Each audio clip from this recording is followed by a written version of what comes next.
Hi, I'm A.F. Steadman, the author of Scandar and the Unicorn Thief, and I'm going to read an extract today from when Scandar has just found his egg in the hatchery.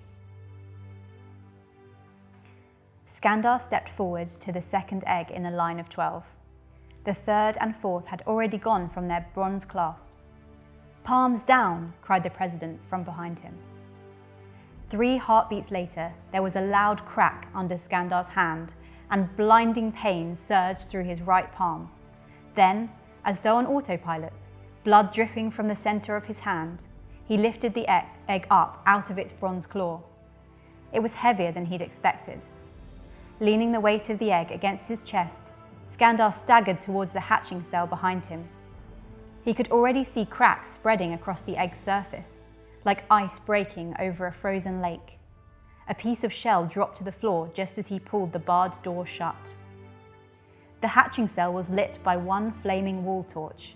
A rickety iron chair stood alone in the flickering light, a rope hanging over its back. Scandar suddenly felt completely out of his depth. He couldn't be responsible for hatching his own unicorn. What if he did it wrong?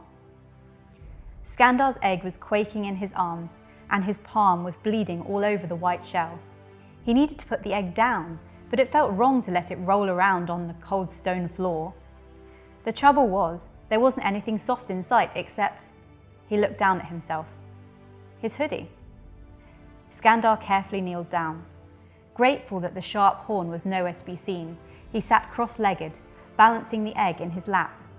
He slipped his rucksack off and pulled his hoodie over his head. Steadying the egg with one hand, he spread the hoodie out on the floor and bunched it into a sort of nest. As an added barrier, he unwound his mum's scarf from his neck and placed it around the edge. He couldn't help grinning at how proud she'd be. "I promise you a unicorn, little one." She'd whispered that to him as a baby, so Dad had said, and now here he was, about to hatch one.